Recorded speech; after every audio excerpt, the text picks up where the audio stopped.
Okay, so next question हम लोग discuss करते हैं क्वेश्चन नंबर 61। ठीक है, 61 बोल रहा है क्या, if the molar connectivity of 0.05 मोल पर litre solution of monobasic weak acid is 90 Simon centimetre square पर मोल।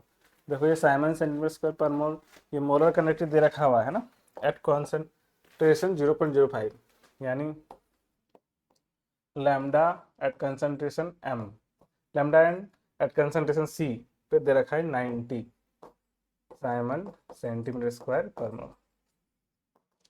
ठीक है, इट एक्सटेंड मतलब डिग्री ऑफ डिसोसिएशन निकालना है, मतलब अल्फा निकालना है, और एज्यूम करने बोलना है कैटायन का इतना, एनायन का इतना। तो मोलर कनेक्टिविटी इनफाइनाइट डाइल्यूशन निकालना रहेगा, दोनों को ऐड कर देंगे, है ना, एनायन वाला और कैटायन वाला। तो सिंपली 349.6 और 50.4, यानी ये 400 आ जाएगा साइमन सेंटीमीटर स्क्वायर पर। ठीक है, अब हमको अल्फा चाहिए, अल्फा इक्वल डायरेक्ट फार्मूला लगाएंगे, है ना, दोनों को डिवाइड कर देंगे, है ना, तो हो जाएगा 90/400। ठीक है, डिवाइड कर लेंगे तो ये 0.225 आ जाएगा सॉल्व करने से। ओके, तो ये ऑप्शन नंबर 3 हो जाएगा इसका करेक्ट। बहुत ही इजी क्वेश्चन था। ठीक है, इलेक्ट्रोकेमिस्ट्री का ही क्वेश्चन है और इजी भी है, एनसीईआरटी में ऐसा बहुत क्वेश्चन है हम लोग कर चुके हैं। चलिए नेक्स्ट क्वेश्चन बोल रहा है कि given below are two statements, a hypothetical diatomic molecule with bond order 0 is quite stable। Hypothetic bond order 0 है, मान के चलो हीलियम का He2 का बॉन्ड ऑर्डर 0 होता है, Be2 का बॉन्ड ऑर्डर 0 होता है, तो उसका बॉन्ड ऑर्डर 0 हो गया तो, है ना, वो अनस्टेबल होता है या फिर एग्जिस्ट ही नहीं करता है, तो बोल रही है स्टेबल है, तो ये तो गलत हो गया है ना। ठीक है, as bond order increases the bond length increases, bond order बढ़ेगा तो बॉन्ड लेंथ भी बढ़ेगा, ये तो गलत है। बॉन्ड ऑर्डर बढ़ने से बॉन्ड लेंथ घटता है, डिक्रीज होता है ना, दोनों ही गलत है। तो statement 1 and 2 both are false, option 2 हो गया इसका करेक्ट आंसर। चलिए नेक्स्ट क्वेश्चन है question number 63। Out of the following complex compound which of the compound will be having the minimum conductance in solution, किसका कंडक्टेंस मिनिमम होगा, तो जिसका ionisation कम होगा उसका कंडक्टेंस मिनिमम होगा। तो यहाँ पे देखेंगे आउटर पार्ट में यहाँ पे 3 आयन है और ये एक अकेले 4 हो जाएंगे, इसमें 2 हो जाएंगे, लेकिन फर्स्ट और सेकंड में एक एक ही होंगे, मतलब उसमें कोई आयोनेशन नहीं हो पा रहा क्योंकि आउटर पार्ट नहीं है, आयोनेशन पार्ट नहीं है, इसलिए आंसर यहाँ पे दोनों ही होगा, ऑप्शन 1 एंड 2। यदि कोई भी ऑप्शन मार्क दिया हुआ है 1 या 2 कोई भी लगाए हैं तो दोनों में से कोई एक सही है। ठीक है, मतलब ये बोनस में चला जाएगा क्वेश्चन का आंसर। ठीक है, ये 63 हो गया। नेक्स्ट आ जाते हैं 64 में, है ना, 64 पर है मैच लिस्ट 1 विथ लिस्ट 2, और यहाँ पे दे रखा हुआ है ना कंपाउंड्स, और इधर दे रखा है उसका,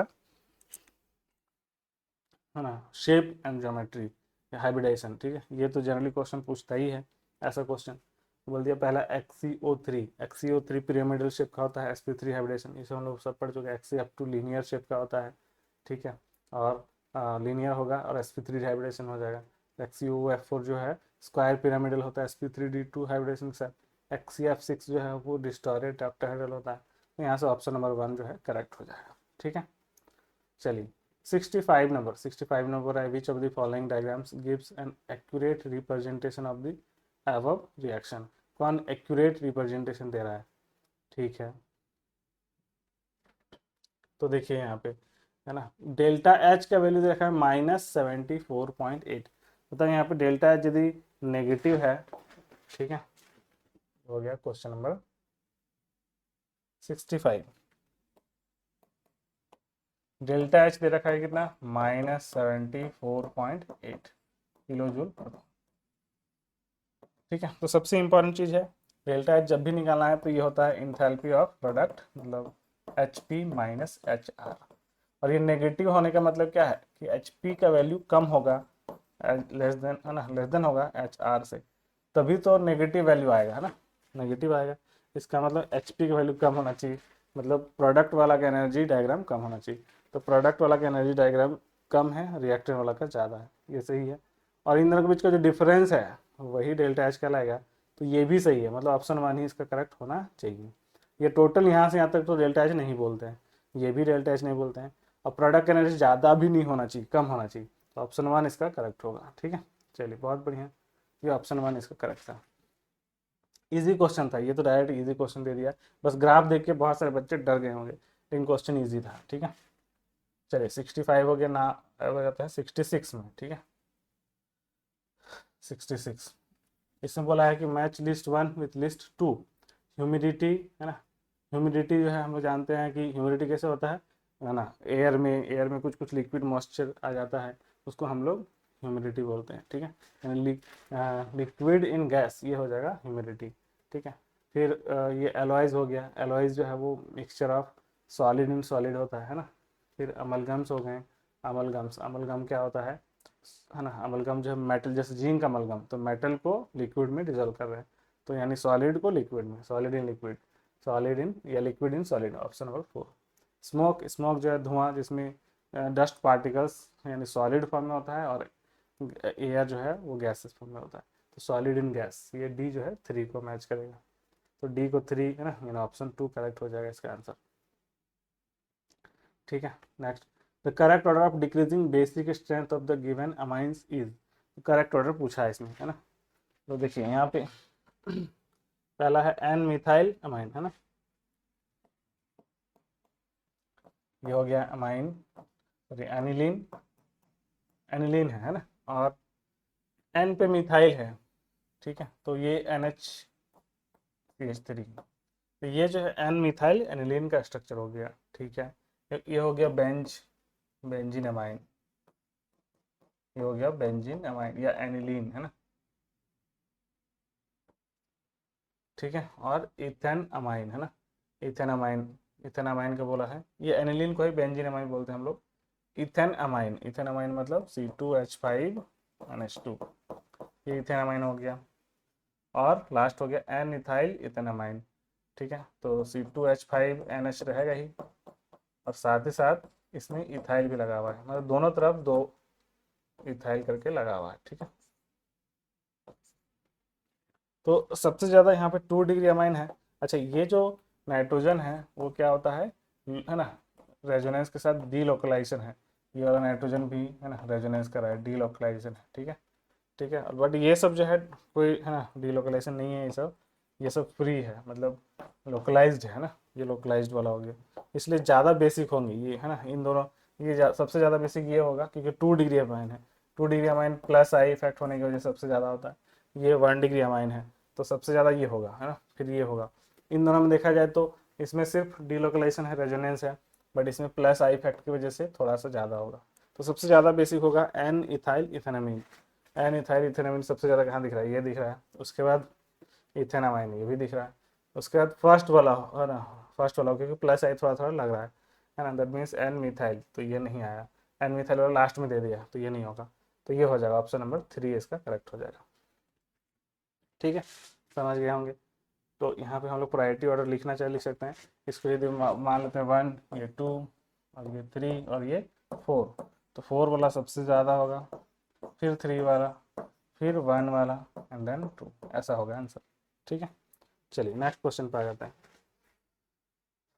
क्वेश्चन नंबर 67 हो गया, 68 है ना, 68,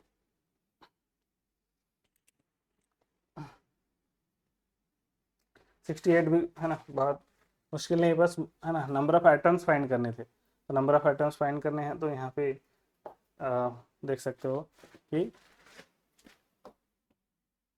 212 ग्राम ऑफ Na2CO3, तो यहाँ पे देखो Na2CO3 में, ठीक है, सोडियम 2 है, कार्बन 1 है 3, और ऑक्सीजन है 3, तो टोटल 6 आइटम्स हो गए।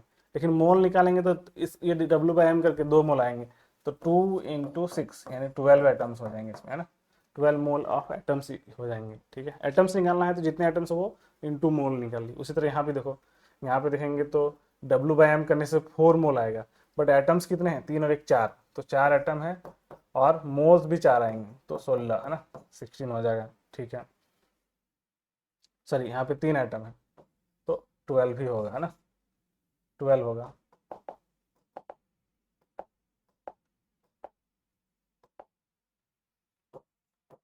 ये भी 12 होगा, मतलब ये सही है, दोनों ही बराबर होंगे, ठीक है। 240 ग्राम NaOH, NaOH का मतलब मास 40 दे रखा है, तो 240/40 60 हो जाएगा। ठीक है, बहुत बढ़िया। 60 इंटू कितने एटम्स है, सॉरी 6 हो जाएगा, 60 नहीं, 6 हो जाएगा, और 3 एटम्स, तो 6 इंटू 3 हो जाएंगे ना, 18 हो जाएंगे। मतलब ये इक्वल नहीं है, सब पूछ रहे हैं कि कौन कौन सा एटम्स इक्वल है। ठीक है, उसके बाद 12 ग्राम H2, तो H2 का देखेंगे तो 12/2 यानी 6 मोल इंटू 2 एटम्स, तो 6 इंटू 2, ये भी 12 हो जाएगा, तो ये भी सही है ना। 220 ग्राम ऑफ CO2 है ना, है ना, और इसको डिवाइड करेंगे तो 5 मोल आएगा, 5 इंटू और 3 एटम्स है, 15 आएंगे। तो इक्वल पूछा था, तो इक्वल होगा कौन कौन सा, A B, ठीक है, A B,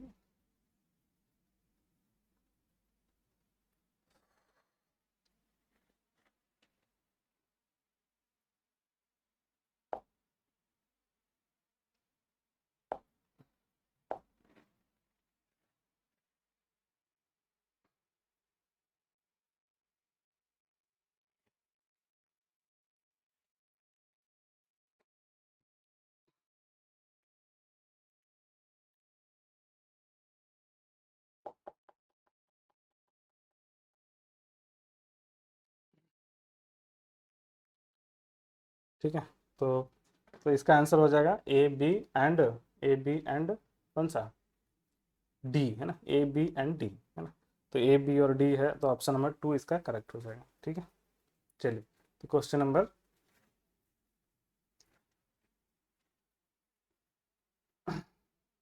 क्वेश्चन नंबर 69 में आ जाता है ना।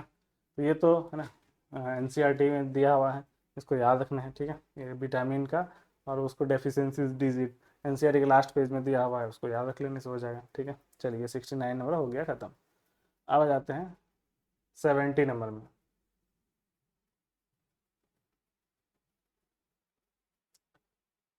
70 नंबर, हाँ ठीक है, चलिए 70 नंबर पूछा है कि the character of decreasing acidity of the following aliphatic acid, किसका एसिडिटी ज़्यादा होगा। तो इसमें से जो देखिए जितना ज़्यादा, जैसे ये CH3COOH है ना, तो जितना ज़्यादा प्लस आयल आएगा उतना ज़्यादा क्या होगा, उतना कम हो जाएगा एसिडिकेशन। तो यहाँ पे एक ही CH3 है, जितना ज़्यादा CH3 आते जाएगा उतना कम होगा। तो ये सबसे कम CH3 है इसमें, सबसे ज़्यादा इसका एसिड होगा, एसिडिक करेक्टर होगा, तो ये सबसे पहले आएगा, है ना, फर्स्ट में आएगा। जबकि इसमें दिख रहा है, थर्ड वाला में दिख रहा है ना, यहाँ पे HCOH है, यहाँ पर भी है, लेकिन एक CH3, यहाँ पे तीन तीन CH3 है। प्लस है इसका ज़्यादा होगा तो एसिडिक करेक्ट कम हो जाएगा, बट इसका ज़्यादा होगा, तो 3 ऑप्शन इसका करेक्ट हो जाएगा। आई होप समझ गए होंगे। ठीक है, उसके बाद क्वेश्चन नंबर 71 देखो, है ना, given below are 2 statements, ferromagnetism is considered as an extreme form of paramagnetism, बिल्कुल सही है। पैरामैग्नेटिज्म में एक अनपेयर इलेक्ट्रॉन होता है और फेरोमैग्नेटिज्म में बहुत सारे अनपेयर इलेक्ट्रॉन होता है, तो इसका एक्सट्रीम फॉर्म बोला जाता है, मतलब सबसे ज़्यादा पैरामैग्नेटिज्म, है ना, तो ये सही है। उसका the number of unpaired electrons in Cr2+ ion is same as that of Nd3+। ठीक है, तो Cr2+ आयन है, Cr2+ का हम लोग इलेक्ट्रॉनिक कमीशन लिखेंगे, ऐसा होगा, Cr का एटम होता है 24, ठीक है, और ये हो जाएगा आर्गन 18 3d5 4s1, ये होता है कन्फिग्रेशन Cr का। लेकिन हम लोग Cr2+ का निकालेंगे तो क्या होगा, 2 इलेक्ट्रॉन बाहर निकल जाएंगे, यहाँ 4s0 एंड 3d4 हो जाएगा, इसके पास 4 अनपेयर्ड इलेक्ट्रॉन आ जाएगा, है ना, 4 अनपेयर्ड इलेक्ट्रॉन होंगे, एन का वैल्यू 4 ले लिए।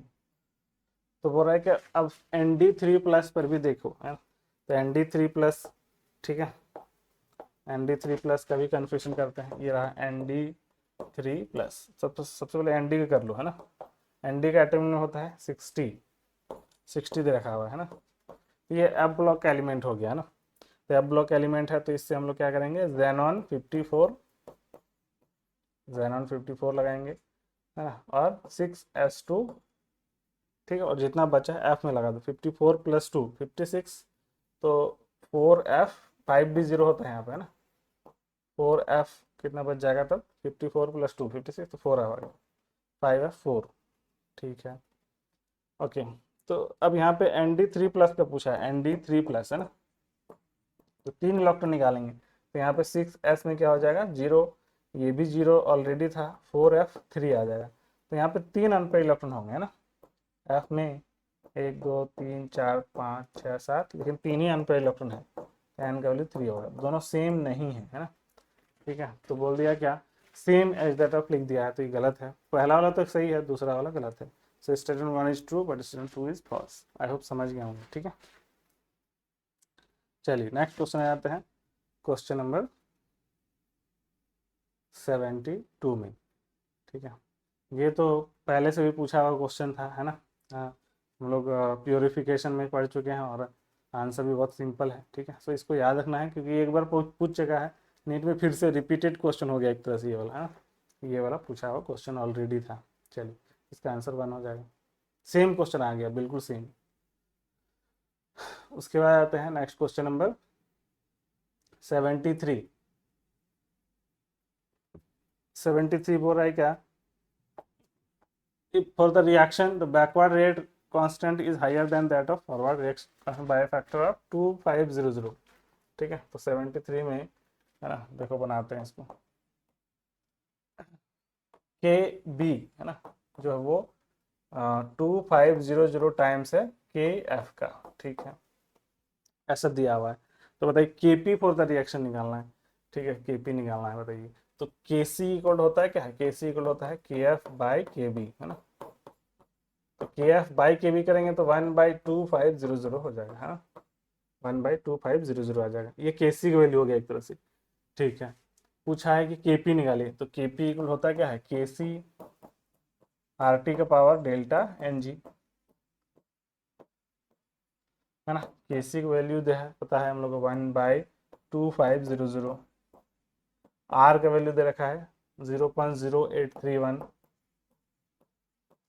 और टी का वैल्यू दे रखा है, टेम्परेचर है 1000 केल्विन। ठीक है, और डेल्टा एन जी यहाँ से निकालेंगे तो गैसियस वाला देखो, राइट साइड में गैसेस 2 है, लेफ्ट साइड में 1 है, तो 2 - 1 यानी 1 आ जाएगा, तो पावर आ जाएगा 1। ठीक है, तो इसका मतलब ये है कि इसको 1000 से मल्टीप्लाई भी कर लेते हैं तो 1 2 3, है ना, 83.1 आ जाएगा, है ना। 83.1 बाई 2500 ऐसा हो जाएगा। ठीक है, या फिर चाहो तो इसको कैलकुलेट भी, है ना, तो इसको जो है डिवाइड कर लेते हैं, तो मान के चलो कि 83 भी मान लेते बाई 25, और ये 10 का पावर -2 चला गया ऊपर, इसको हम लोग 3 पॉइंट समथिंग 3.3 लिख सकते हैं, इधर 10 का पावर -2, तो ये 0.033 आ जाएगा। तो ऑप्शन नंबर 3 इसका करेक्ट आंसर हो जाएगा। ठीक है, आई होप समझ गए होंगे। थोड़ा सा कैलकुलेशन था, मतलब एक तरह से इजी था, तुरंत करने वाला था, है ना। चलिए नेक्स्ट क्वेश्चन पर आ जाते हैं, question 17(4). Given below are 2 statements. तो बोल रहा है क्या कि benzene diazonium salt is prepared by the reaction of aniline with nitrous acid. ठीक है, ये सही है। बेंजीन डाइजोनियम सॉल्ट जो है वो, है ना, इसी को हम लोग डाईएजोटाइजेशन भी बोलते हैं ना। तो एनिलीन को नाइट्रस एसिड से रिएक्शन कराते हैं तो ये एनिलीन बेंजीन डाइजोनियम सॉल्ट बना देता है, तो जानते हैं हम लोग। Insertion of iodine into the benzene ring is difficult and hence iodobenzene is prepared through the reaction of benzene diazonium salt with Ki। ये भी सही है, हम लोग Ki से रिएक्शन कराते तब आयोडीन आता है N2Cl में। दोनों ही करेक्ट है ना, बोथ ऑप्शन आर करेक्ट। उसके बाद